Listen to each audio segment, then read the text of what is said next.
I welcome you back to this channel. Today, we'll be talking about some of the common mistakes by new arriving immigrants that can lead to questioning and immediate deportation. Many a times when new arriving immigrants get to their final destinations, they seem more nervous, confused, and anxious. Yes, it is an expected response from you, but there are some limitations and some serious situations that can actually arise when you excessively do them. Today, we are going to share some of these situations and what to do to prevent such behaviors and also even the deportation that I'm talking about. So please watch this video to the end and don't forget to subscribe, hit the bell so you don't lose out on any of our good content in the future, and also give me a thumbs up for this video and please share this video to all your loved ones. Okay, so into the matter. When you arrive at the airport, you are coming what you need to understand is you are coming from a high risk country with relatively small amenities like airports and other stuff, right? So um normally when you arrive, you are already nervous and confused where to pass, which sections to enter, to get your permit, and all of that things. There are thresholds to these behaviors. As such, there are immigration officers and border security personnel who are roaming about, and they are actually well versed in psychology, and they can detect bodily gestures and expressions from normal. It will shock you that even the way you raise your hands, the way you breathe, the way you walk, and the way you even talk on the phone and other stuff, they can actually get you into serious troubles. Not serious trouble, but it can lead to deportation. So it's actually a serious thing, right?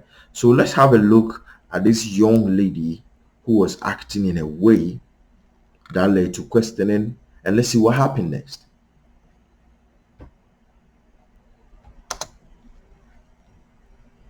You smoke cigarettes? Good. You seem like you're a little agitated. What's the reason you're coming to the United States? She was being called just because he suspected he was a little agitated. This is what I'm talking about. He just saw the lady walking by, called her in, called her closer, and tried to question her just because he felt the young lady was what? Agitated. Let's continue watching it. And this is where you're going to go? Right here? Who lives at this address? One of my squad members stopped this young lady. She's from Guyana. She's coming here to spend some time with her family members. How much money did you bring with you, miss? Money? How much did you bring? $800? All right. And what do you do with yourself? I'm a student. You have a handbag? Yes. Do you have any student ID in there? No. We have a strong indicator of unease, and we're not going to let her go until we're satisfied. You're not bringing any meat. They suspect the lady was at unease, right? They felt she was acting in a way that felt she was not feeling well. So they are going to question her and not let her go before. They will actually let her go when they feel she's okay and they feel she's not in any kind of situations. It's actually a good thing because I've heard stories and I've seen some videos where people were actually made to carry, some things that they didn't want to do, but they had to do it because they were being forced to do. Maybe their life was at risk, or maybe their relative's life was at risk, so they just had to do it.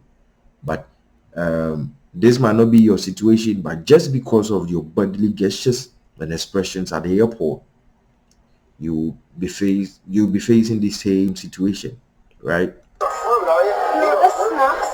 Snacks? Like two snacks. You can see she's pretty agitated. She's shaking. One of my female colleagues is going to do a pat down on her. Yes. So that's with the young lady.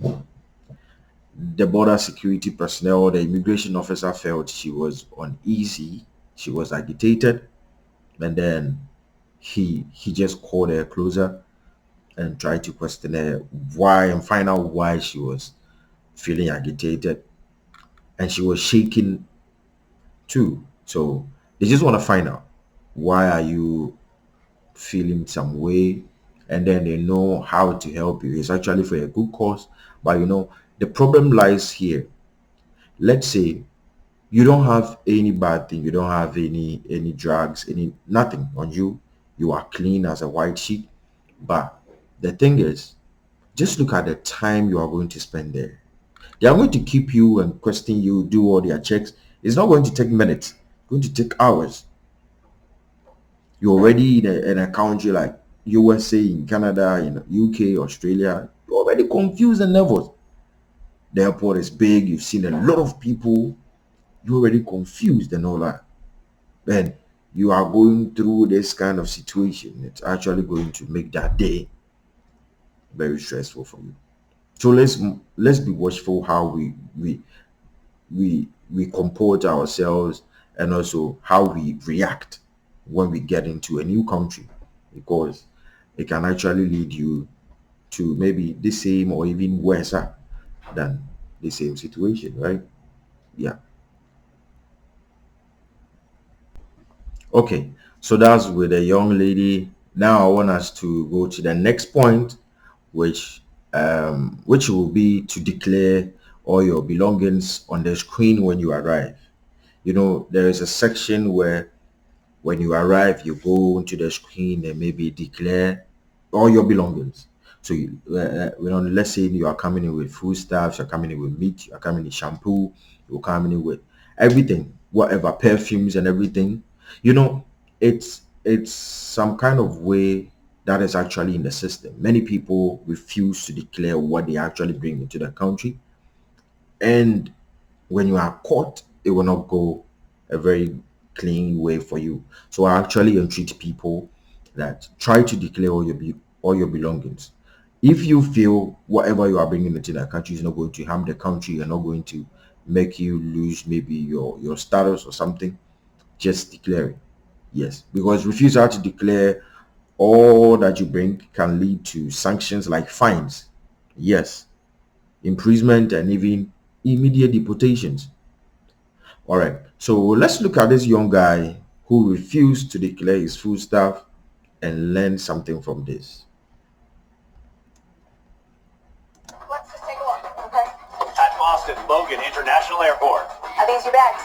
Did you pack them yourself? Yes. A U.S. resident is in. First of all, these immigration officers, they are very smart, they are highly educated, they know the right questions to ask. You Let's take it back and see where she started her questions from. Let's just take a look, okay? At Boston Logan International Airport.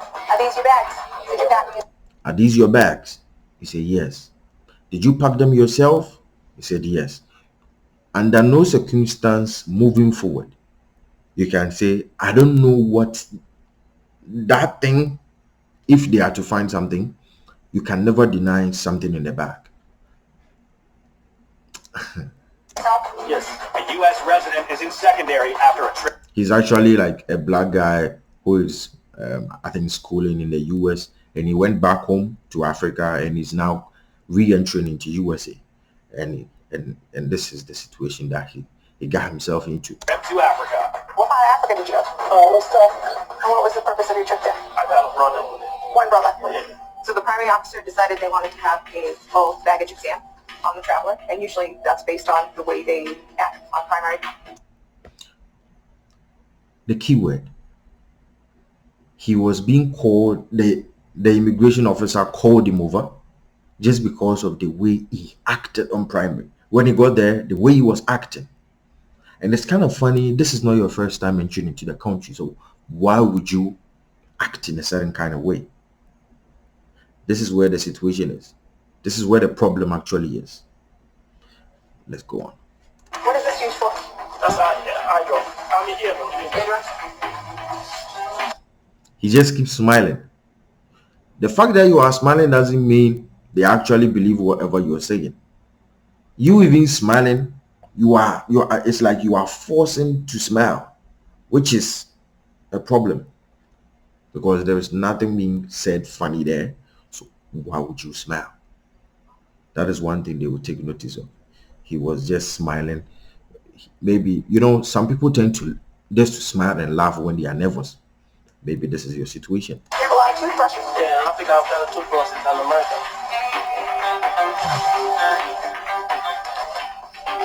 So this is all food. Alright, so some food is not admissible to the United States. That is very true. Some foods, some African foods are not allowed into, like, abroad. It's not only in the United States, it's actually everywhere.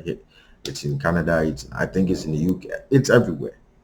This is because their agriculture department, they think some of our foods house insects, and these kind of beans, the beans that are from back home, they are not really treated well. So at times, bugs and maybe like insects tend to hide in them, and when they come into the country, they just fly around and maybe multiply and tend to buy these whites. So that is why they don't allow some kind of foods into their country, which is actually a good thing. To me, I think it's a fair thing. Some food you cannot bring into the United States because it might have an insect on it. It could have stuff that can harm us, okay? Yeah. So I have an agricultural specialist that has to look at that to make sure that it's okay to take it, okay? Agriculture. CBP Agricultural Specialists protect American crops and livestock from foreign pests and disease. I have a lot of food. I spotted a couple of insects. So the concern would be that you bring it into the U.S. and then it just goes rampant, like with corn or any other crop. But I have to check your declaration. It doesn't look like you declared these today. It doesn't look like he declared that thing today. He refused to declare it. That is offense number one. Why would you bring something into our country and not declare it? Offense number one right there. Please, never ever bring something. You might go scot-free, but another person, the way you are even moving around in the airport, they'll just be like, this guy, the way he's smiling, the way he's walking, let's call him and question him. That might be your own situation. It might be your fate at that time. And let's say you brought in Momone, Kobe, to be dawa, all those, like, those foods. This might be your situation. Please declare all your belongings, or declare them. I beg, my Niger people, my Ghana people, my Liberia people, my Zambia people, please declare them before you come. Please, this is a humble plea. Declare everything before you come. If you fail to declare them, you can face a fine seizure counter. If you fail to declare them, you can face a fine seizure counter. Yes, as I said earlier, the sanctions can be in the form of a fine. What's the same? Yeah.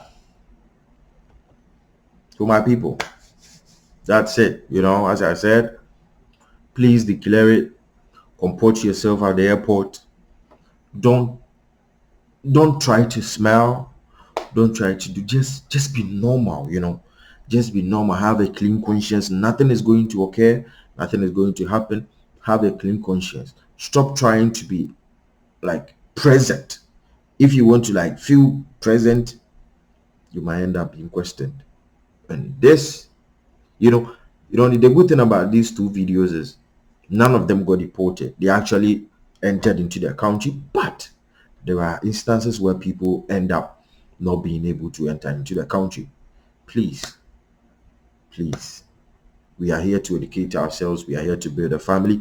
It's all love that we spread here. So please comport yourself when you enter into the country, and also try to declare all your belongings. Please, if this video made it for you, kindly leave me a comment below, and please subscribe to this YouTube channel. Of course, I will be sharing many informative contents like this that will help you in diverse ways. Please hit the like button for me, Give me a thumbs up for making this video. Leave me a comment. Let me know what you think about this video. Let's stay interactive. Please don't forget to subscribe and do well to share this video to all your loved ones, because it will go a long way to help your brother and your sister. Thank you very much, guys, for watching. You can follow me on TikTok and Facebook at the TA Effect GH, just like our name on YouTube here. God bless you for watching. Have a great day. Bye for now.